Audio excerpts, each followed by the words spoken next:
Ẹ káàbọ̀ sí iléeṣẹ́ wa gbogbo ọmọ Yorùbá ọ̀dẹ̀ ọdún bí ṣe dáadáa làbálé mẹ́wàá ń ṣẹlẹ̀ ń júníyàn bẹ́ẹ̀ ni ẹnì kan ló mọ̀ lọ́wọ́ yìí. Ibà Gani Adams ti jáde o, ọ̀pọ̀lọpọ̀ àwọn èèyàn jáde síta wọ́n ń pariwo lẹ́yìn tí ẹ mọ̀ pé ó ti pẹ́ ta ti ń sọ̀rọ̀ yìí wípé àwọn Ibà Gani Adams àwọn OPC wọ́n ń go against olóyè Sunday Igboho pé gbogbo nǹkan tó lóyè Sunday Igboho ń ṣe pé entertainment ni kò yé yín wọ́n ní pé entertainment ni pé gbogbo nǹkan tó ń ṣe kò sẹ́ni tó ń ràn pé èwo ni pé kó máa lọ síta pé ó fẹ́ lọ jagun ó fẹ́ lọ help àwọn èèyàn ẹ wá lọ ń fly drone. Now gẹ́gẹ́ bí ààrẹ ọ̀nà kakanfò bó ti ṣe jáde ń sìn bó ti ṣe sọ ó ní pé olóyè Sunday Igboho pé gbogbo nǹkan tó ṣe yẹn ó kàn lọ ń waste time ẹni pé ẹni tó bá fẹ́ jagun tó yé yín pé ẹni tó bá fẹ́ jagun tó bá fẹ́ ran àwọn èèyàn lọ́wọ́ pé kò yẹ kó máa show kámẹ́rà ó ṣàlàyé oríṣiríṣi lórí ọ̀rọ̀ yìí pé ìwọ ni pé kó wá lọ máa fly drone. Now ẹni pé ẹ fẹ́ lọ rescue àwọn ọmọ tí wọ́n jí gbé according to Ibà Gani Adams òun ló ṣe eléyìí o pé ẹ fẹ́ lọ rescue àwọn ọmọ tí wọ́n jí gbé the next thing ẹ wá ń show video ẹ ń jẹ́ kó máa mọ̀ pé ibi àlá ti dé o ẹ wá pé in fact pé gbogbo nǹkan tẹ̀ ń ṣe yẹn pé ó máa jẹ́ kí àwọn agbésùmọ̀mí yẹn wọ́n máa túbọ̀ máa sún àwọn tí wọ́n jí gbé yẹn wọ́n máa sún wọn síwájú kò yé yín wọ́n máa tì wọ́n síwájú pé pé àwọn ará bíi bíbá náà ti wà pé ẹ̀ ń fún wọn ní information pé tó bá pé tí Sunday Igboho bá rí lè mọ̀ pé òun fẹ́ jà kò yẹ kó máa ṣe fídíò àbí pé now pé ó lè fà á kí àwọn people yẹn gan kan wò pé okay so nísìn ẹ fẹ́ máa trail wa the next thing wọ́n lè pa àwọn ọmọ yẹn gan so now àwa wò lọ sọ́tún àrò lọ sósì pé at least nínú gbogbo nǹkan tí Gani Adams sọ yìí at least díẹ̀ kò ń ṣe gbogbo ẹ̀ ló correct o díẹ̀ yìí correct níbi tí wọ́n ti ń sọ pé òkè o kò yẹ kí wọ́n máa show video because àwọn people yẹn wọ́n máa túbọ̀ máa sá ọ́ ó lè result pé kí wọ́n ní pé kán pa àwọn tí wọ́n jí gbé yẹn kò yé yín but ọ̀pọ̀lọpọ̀ àwọn èèyàn wọn agree pẹ̀lú Ibà Gani Adams bẹ́ẹ̀ ni wọ́n ní pé pé ọ̀gbẹ́ni ó kàn ń sọ̀rọ̀ bí ìgbà pé àwọn gọ̀gọ̀gọ̀ṣù ló ń bá sọ̀rọ̀ láti ìgbà tí wọ́n ti ń jà ogun ti ń jà ilẹ̀ Yorùbá ogun mélòó lẹ ti jà ìyẹn Ibà Gani Adams ló ń bá wí o pé ogun mélòó ni ìwọ ti jà tó tiẹ̀ fi ran ọmọ Yorùbá lọ́wọ́ pé ṣe mọ iye àwọn èèyàn tí wọ́n ti pa ni gbogbo àwọn ọmọ Yorùbá tí wọ́n pa nínú igbó yẹn Dr. Aborode gbogbo táìmù tí gbogbo yẹn wàhálà yẹn fi ṣẹlẹ̀ mélòó ni ẹ̀yin OPC ẹ jáde tẹ́ wá ran ọmọ Yorùbá lọ́wọ́ ẹnu iná ni tó bá yẹ máa ní pé olóyè Sunday Igboho lẹ́nu látijọ́ olóyè Sunday Igboho sí Nàìjíríà wọ́n dẹ̀ ń pa àwọn èèyàn lọ́tún wọ́n pa àwọn èèyàn lósì kí ni àwọn OPC ṣe.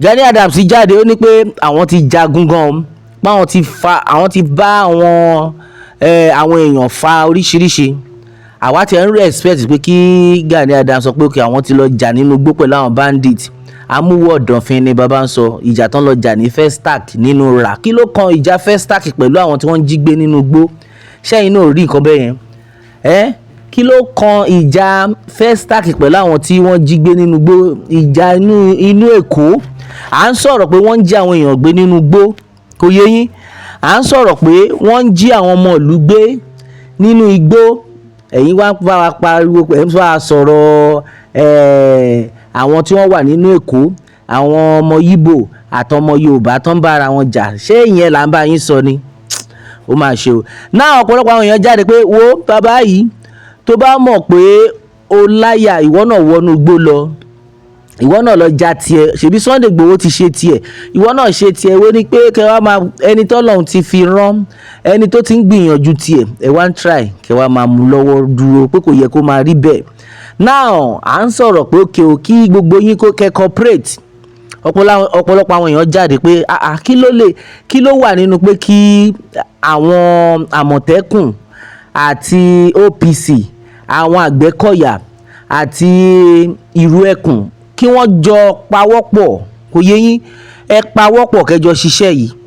Kò ń ṣe pé káwọn kan wá máa jáde kán máa sọ pé ẹ wò kí ló ń ṣe, ta ló ránṣẹ́, ṣé bọ́n ṣe ń jà nìyẹn, ṣé nǹkan tó kàn wá kàn nìyẹn. Àwa tẹ̀ rò pé gbogbo bí Gani Adams, gbogbo bí wọ́n ṣe ń sọ̀rọ̀ nípa ìgbà Gani Adams pé àwọn ọmọ ẹ̀ ni wọ́n rán. Fọ́nrán tẹ̀ ń wò yìí ó ẹ̀ṣẹ̀ jáde ń sìn tó jẹ́ pé a dẹ̀ rí pé ibà Gani Adams fún rẹ̀ gan òun ló sọ gbogbo nǹkan táwọn boys ń sọ. Ṣé rí pé kò ṣe pé ó kàn páwọn yẹn kàn jáde on their own ni. That means nǹkan tó òun sọ ni àwọn people yìí, àwọn ọmọ lẹ́yìn ẹ̀ òun ni wọ́n gbé jáde yẹn. Ṣó yẹ kó máa rí bẹ́ẹ̀? Ṣèbí ẹ̀yin náà rí bó ṣe ń lọ. À ń sọ̀rọ̀ pé ókè ìlú ò rọgbọ o, wọ́n ń pa àwọn ọmọ lójoojúmọ́. Ṣé nǹkan tó yẹ, ṣé ìlara ló yẹ kí everybody wá máa ní at this time? Tó jẹ́ pé at least ọmọ yìí ti gbìyànjú, ó jáde tán, ẹ̀yin lẹ́ ń dúró de ìjọba. Sunday Igboho pa pé ẹ wò lọ́wọ́ ta wà á dúró de ìjọba kankan mọ́. Abẹ́ẹ̀ rí nǹkan bí at least láti ẹ̀fẹ́ dúró de ìjọba, ìwọ́gun wa kọ́kọ́ gbé ìgbésẹ̀, ìjọba gan máa mọ̀ pé ókè o àwọn arábí wọ́n rẹ́dí àti ṣiṣẹ́. Kò yé yín, at least ká tẹ̀ dúpẹ́ pé ààrẹ Bọ́lá Ahmed Tinubu àwọn ni wọ́n fún olóyè Sunday Igboho ní go ahead.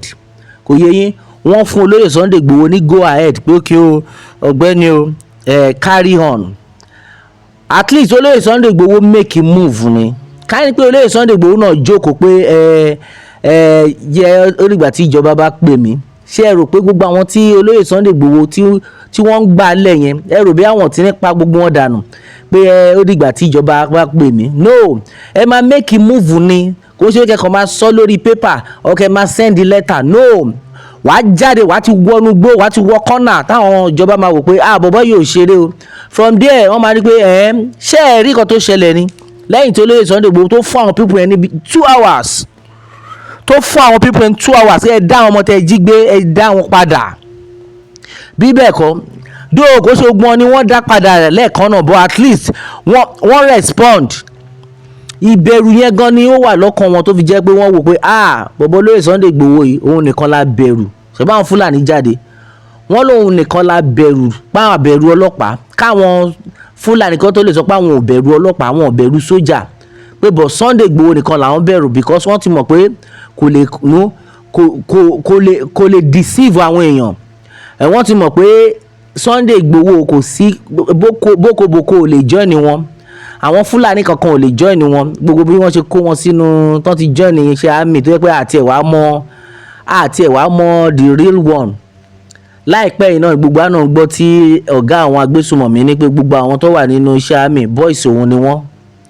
Ṣèbẹ́yìn náà rí, ó ní boys òun ni wọ́n, pé gbogbo information tó ń lọ làwọn mọ̀. Mí ní wọ́n ti join, wọ́n ti wà ń bẹ̀, but wọ́n ti mọ̀ pé irú ẹkùn Sunday Igboho wọn bí ẹkú. So kí là ń sọ? Ibà Gani Adams ẹ wo gbogbo ọ̀rọ̀ yìí nídìí ẹ̀ because èmi wo fídíò mo dẹ̀ ń gbọ́ tí Ibà Gani Adams dẹ̀ ń sọ̀rọ̀ yìí. Àwòrán wọn náà lè ń rí yẹn tí wọ́n dẹ̀ ń sọ gbogbo eléyìí pé Sunday Igboho ṣé drone ló yẹ kó máa fly ni, ṣé ó yẹ ká ti máa blame olóyè Sunday Igboho fún anything tí wọ́n ń pa àwọn èèyàn kan dẹ̀ jáde pé okay at least let's start from somewhere. Ẹ wá ń wá pé okay kò ṣe dáadáa, kò yẹ kó ṣe gbá. Tẹ́ bá tẹ̀ fẹ́ sọ gbélé must you even say it? Ẹ ní pé Sunday Igboho ó ń ṣe fídíò, ṣé fídíò kọ́ lẹ́yìn náà ń ṣe yìí?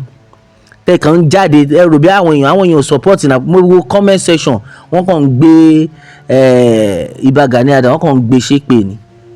Ẹ wò ẹ ká mọ̀ nǹkan tá à ń ṣe o, ẹ ká mọ̀ nǹkan tá à ń ṣe. Kí ló wà nínú pé kí everybody cooperate? Kò yé yín, gbogbo àwọn ọmọ ológun ẹ̀kẹ́ cooperate kí everything dẹ̀ wà okay. Àwọn èèyàn ni wọ́n ń padà nù yìí, àwọn ọmọ tó wà nínú ìgbèkùn àwọn agbésùmọ̀mí ẹ rò bí nǹkan gidi ni. Ṣé tó wá pé lára àwọn family member yín òun ni wọ́n gbé, ṣé ẹ máa sọ pé ẹ̀ ń dúró de ìjọba ni? Ẹ má jà tanra wa o. Olóyè Sunday Igboho òun ni Ọlọ́run ti fún ẹgbà fún.